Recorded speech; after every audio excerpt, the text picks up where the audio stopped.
What happens when you lose your way while forging a path that nobody else walks?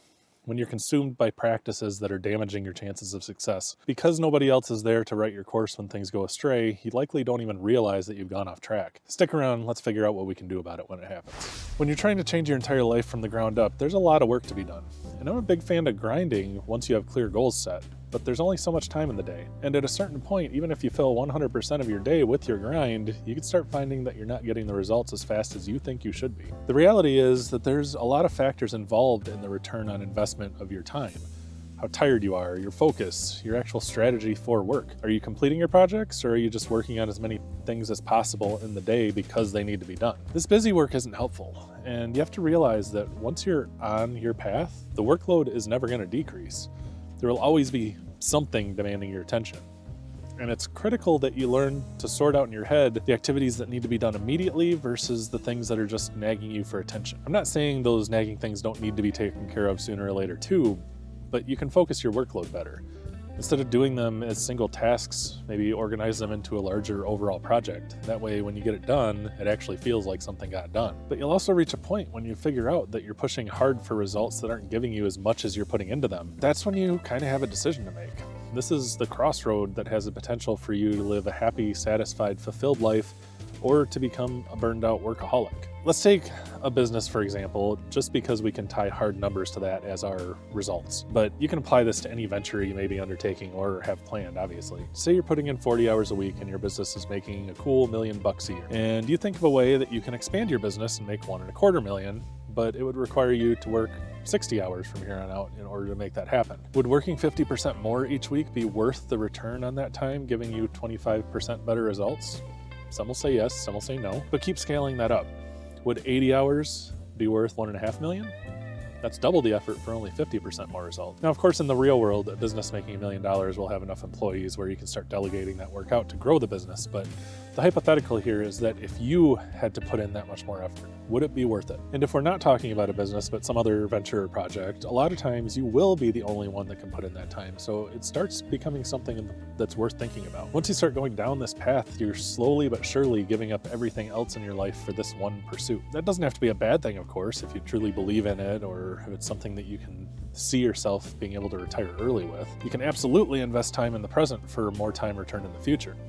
In a way, that's part of what any major life change is about. But it can be so easy to lose yourself in that venture, and the things that you're giving up to do that are often irreplaceable. Family, kids, wife, husband. A life worth living isn't always about the pursuit of a goal. And if it doesn't work out the way you'd planned, your time investment might not give you your time back in the future after all. It's all part of the risk associated with doing anything, and it's why so many people don't. But that's kind of besides the point, since if you're watching this, it's already likely that you've decided to take some risks anyway. But you can mitigate those risks and get better returns on your time investment by doing just a couple things. Instead of spending an extra 20 hours a week trying to get a 25% return, use those 20 hours figuring out new strategies to maximize your return without the permanent workload penalty. If you're invested and clever enough to do whatever it is that you're already doing, you're clever enough to figure out how to make it work more efficiently for you as well. As I touched on earlier, you can also be more deliberate and efficient with your actual work too. What needs your attention right now, but also what needs your attention right now that is actually going to advance your goals? What do you need to get done this week, but not necessarily today? Plan out your days, plan out your workload. Organize everything into goals and projects and classify them in order of value of your time and the immediacy of their need. If you find yourself doing busy work, you're doing everything wrong, because your job isn't to have a job. It's to drive the project, it's to lead, it's to execute the vision that's in your head. Maybe you have employees that you haven't learned how to delegate out to because it feels like you're losing control. You're not. And if you don't trust your employees enough to do the job that you hired them to do in the first place, then you didn't hire the right people.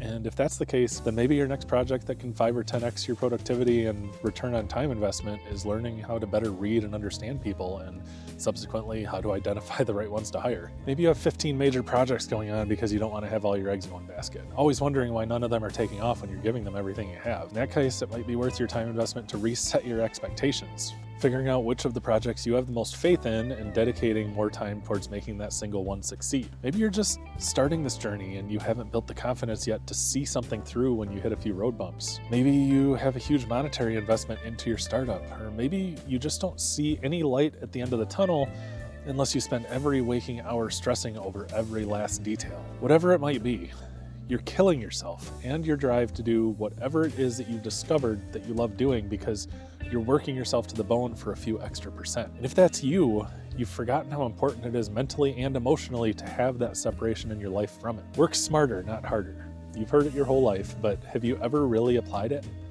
Are you ready to step away from something that isn't working? Are you ready to find more ways to work efficiently? Or are you so caught up in the work that you've also forgotten why you did this thing in the first place? Have you forgotten what your goal is?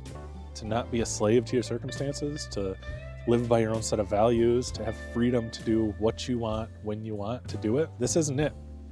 Don't get caught in that trap. Don't let the work consume you. Don't forget that this is supposed to give you a better life, not to keep you from having one in the first place. Thanks so much for hanging out today. I truly do appreciate it. Please do me a favor, hit the like and subscribe buttons. It really does mean the world to me and helps let the algorithm know that this video is worth the next person's attention. Until next time, take care.